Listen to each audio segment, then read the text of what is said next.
anak-anak. Bagaimana kabarnya hari ini? Alhamdulillah pada sehat ya semuanya. Nah, sebelum kita memulai pembelajaran, coba kursinya, bangkunya dirapiin dulu. Coba kalau ada sampah, dibuang dulu keluar. Sudah? Ya. Sebelum memulai pembelajaran, alangkah baiknya kita awali dengan membaca doa terlebih dahulu. Silahkan, KM-nya siapa? Doni? Oh iya, coba pimpin Doni. Amin ya Allah ya rabbal alamin. Nah, sebelum masuk ke materi, Ibu akan absen terlebih dahulu. Arif ada? Alia? Azmi? Fatimah? Fitri? Mana Fitri? Sakit? Zam-zam? Pada pembelajaran kali ini, Ibu akan menjelaskan tentang makanan yang halal dan makanan yang haram. Sebelum masuk ke pembelajaran, Ibu akan menyampaikan 3 tujuan pembelajaran kita hari ini. Yang pertama adalah siswa dapat mengetahui pengertian dari makanan halal dan makanan yang haram. Yang kedua, siswa dapat mengetahui jenis-jenis atau kriteria dari makanan halal dan makanan yang haram. Yang ketiga, siswa dapat menunjukkan dalil-dalil dari makanan yang halal dan makanan yang haram. Nah, sebelum masuk ke materi inti, Ibu akan bercerita tentang kisah pemuda yang bernama Idris. Waktu itu, Idris menyusuri sungai. Ketika ia menyusuri sungai, tiba-tiba ia menemukan sebuah buah delima. Nah, kita juga kalau misalkan di jalan menemu nih ada misalkan buah jambu jatuh gitu, dimakan, ini rezeki kita nih, kan nih kita bawa pulang gitu. Nah, Idris pun kayak gitu. Idris pun sudah memakannya sedikit, tapi saat dia telah memakannya, dia baru teringat bahwa apakah ini halal untuk saya, dan saya kan tidak mengetahui bahwa siapa pemilik dari buah delima tersebut. Nah, dari situ ia berinisiatif untuk mencari di mana kebun dan si pemilik buah tersebut. Ia pun mencari, menyusuri sungai itu, lalu dia bertemu di salah satu kebun buah delima dan ia yakin bahwa itulah si pemilik kebun tersebut. Lalu ia bertemu dengan si pemilik buah delima tersebut dan ia berkata, "Saya telah memakan buah delima ini. Apakah Anda menghalalkannya untuk saya dan Anda mengikhlaskannya?" Tetapi si pemilik buah delima tersebut berkata, "Tidak semudah itu. Kamu harus mengikuti syarat dari saya, yaitu membersihkan dan menjaga kebun saya selama 1 bulan tanpa gaji." Jadi dia itu menjaga dan membersihkan si kebunnya itu tanpa dibayar. Nah, sebulan berlalu, dia pun mendatangi lagi nih si pemilik buah delima tersebut. Lalu dia berbicara lagi kepada si pemilik, "Apakah Anda telah menghalalkannya untuk saya?" Nah, tapi si pemilik buah tersebut berkata lagi, "Tidak semudah itu, ada satu syarat lagi yang kamu harus jalankan." Nah, syarat itu adalah menikahi putri dari si pemilik buah delima tersebut. Tetapi katanya putri tersebut itu buta, tuli, bisu, dan juga lumpuh. Nah, dari situ Idris pun terdiam dan berpikir kembali. Kalau kita lihat ya di zaman sekarang, kalau kita mau gak nih sama orang yang buta, tuli, bisu, dan lumpuh, pasti berpikir 2 kali. Nah, Idris pun seperti itu. Tapi Idris dengan ketakwaannya, dia pun menyetujui syarat dari si pemilik buah delima tersebut untuk menikahi putrinya. Nah, akad pun sudah dilaksanakan. Lalu Idris diantar oleh sang pemilik buah tersebut. Nah, ketika diantar, ternyata putri yang katanya bisu, tuli, lumpuh, dan buta, ternyata itu tidak sama sekali. Dan si perempuan ini, si putri ini adalah putri yang sangat nyaris sempurna. Nah, ternyata si pemilik buah delima tersebut sengaja membohongi si Idris karena ingin mengetahui kejujuran dan tanggung jawab dari apa yang bukan haknya, apa yang telah dia makan itu bukan makanan hak dia dan bukan makanan yang halal. Nah, dia pun menyetujui semua syarat dari si pemilik buah tersebut.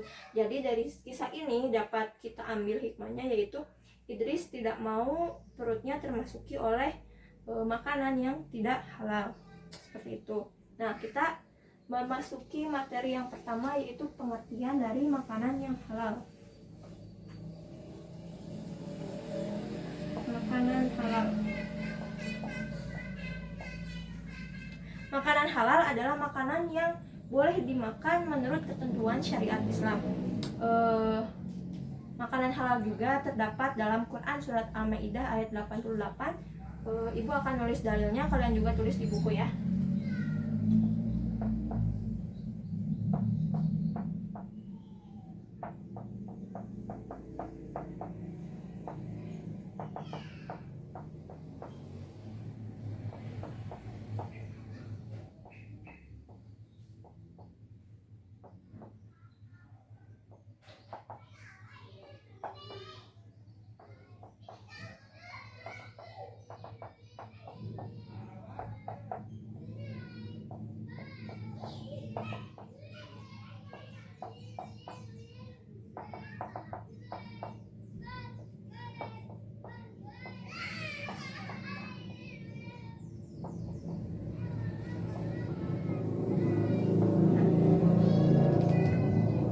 Baca bersama-sama. A'udzubillahi minasyaitonirrajim. Bismillahirrahmanirrahim. Wa kulu mimma razaqakumullahu halalan thayyiban wattaqullaha alladzi antum bihi mu'minun. Nah, artinya adalah dan makanlah apa yang telah diberikan Allah kepadamu sebagai rezeki yang halal dan baik, dan bertakwalah kepada Allah sebagai orang yang beriman. Nah, dari sini kita dapat dua syarat makanan yang boleh kita makan. Yang pertama itu adalah makanan yang halal. Ada yang tahu di sini halal apa? Nanti ibu jelaskan ya. Yang kedua itu thayyib. Nah, dari sini kita dapat dua syarat. Yang pertama itu halal, yang kedua itu thayyib. Halal yaitu dibolehkan berdasarkan ketentuan syariat Islam. Yang kedua thayyib, yaitu baik mengandung nutrisi, menyehatkan, dan juga bergizi bagi tubuh kita. Nah, selain dua syarat dari ketentuan dalam Quran surat Al-Maidah ayat 88, kita juga akan menjelaskan ada 3 kriteria makanan yang halal. Yang pertama dari segi zat atau kandungannya, yaitu makanan yang telah dihalalkan oleh Allah Subhanahu wa taala. Yang kedua dari segi cara mendapatkannya.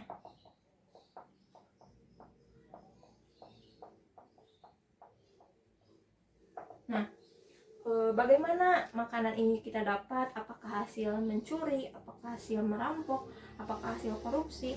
Nah, dari sisi ini pun makanan sudah diatur dengan ketentuan yang baik, yaitu dengan cara yang baik juga. Nah, yang ketiga adalah dari cara pengolahannya. Nah, bagaimana pengolahan atau proses dari pembuatan makanan ini? Apakah tempatnya bersih? Apakah tempatnya menjijikkan? Nah, itu termasuk kepada makanan yang halal. Dengan cara penyembelihannya pun harus dengan ketentuan syariat Islam. Nah, kita masuk ke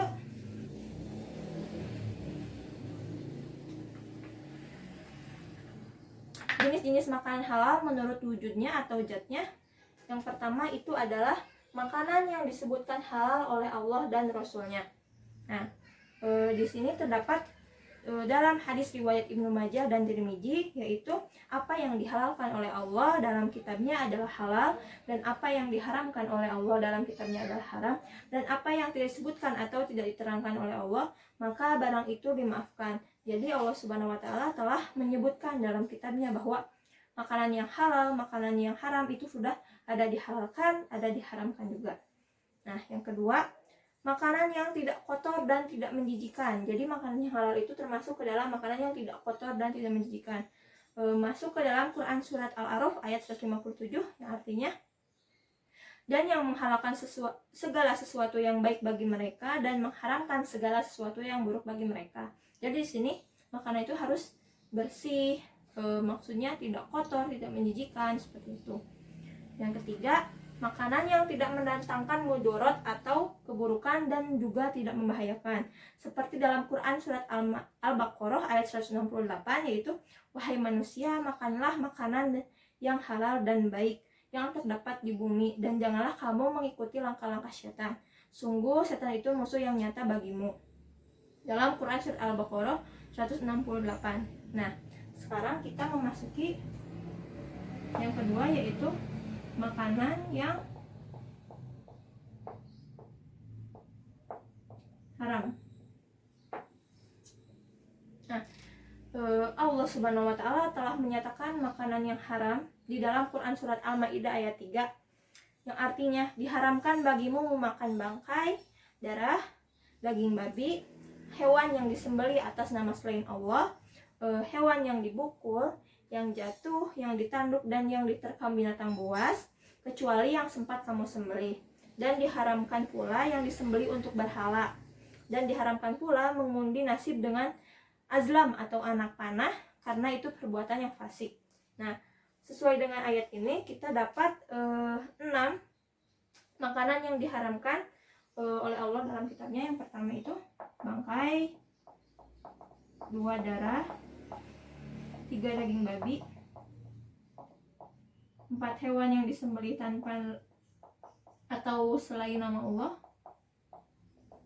yang kelima hewan yang jatuh, yang dipukul, yang dicekik, yang diterekam, yang ditanduk oleh hewan lain kecuali sebelumnya sempat disembelih oleh kita, dan yang terakhir adalah hewan untuk berhala atau makanan untuk berhala. Itu tidak boleh. Nah, yang kedua ada makanan haram. Jenis makanannya ini adalah makanan yang mendatangkan mudarat atau bahaya terhadap kesehatan badan, jiwa, akal, moral, dan akidah kita. Terdapat dalam Quran surat Al-A'raf ayat 33 yang artinya, katakanlah Muhammad, Tuhanku hanya mengharamkan segala perbuatan yang keji dan yang terlihat dan juga yang tersembunyi, perbuatan dosa, perbuatan zolim tanpa dasar yang benar. Nah, yang ketiga adalah semua jenis makanan yang kotor dan menjijikan. Nah, kan tadi kalau makanan haram itu tidak boleh menjijikan dan juga kotor. Kalau makanan yang haram itu adalah makanan yang kotor dan menjijikan, itu termasuk ke dalam makanan yang haram. Seperti dalam Quran surat Al-A'raf ayat 157 yang tadi, dan yang menghalalkan segala sesuatu yang baik, dan mereka juga mengharamkan segala sesuatu yang buruk bagi mereka. Nah, yang terakhir adalah makanan yang didapatkan dengan cara yang batil. Perhatikan Quran surat An-Nisa ayat 29 yang artinya, wahai orang-orang yang beriman, janganlah kamu saling memakan harta sesamamu dengan jalan yang batil atau tidak benar, kecuali dalam perdagangan yang kamu atas dasar suka sama suka di antara kamu, dan janganlah kamu membunuh dirimu, sungguh Allah Maha Penyayang kepadamu. Nah, dari ayat tersebut menegaskan bahwa makanan yang diperbolehkan yaitu tidak dengan cara yang batil atau dengan cara yang tadi yang pernah dikatakan di makanannya halal, itu tidak boleh mencuri, menipu, memalak, memeras atau mengkorupsi gitu. Itu termasuk ke dalam makanan yang haram. Nah, dari sini kita sudah mengetahui bagaimana kriteria dari makanan halal dan makanan yang haram dalam dalil-dalil tertentu. Nah, ada yang mau bertanya? Oh iya, siap. Sudah mengerti semuanya? Nah, sebelum kita menutup pembelajaran, Ibu akan memberikan tugas, yaitu tugas dari LKS, pilihan ganda 10 soal, dan juga tadi tugas dari hikmah kisah dari Idris, nanti dikumpulkan ke ruang guru.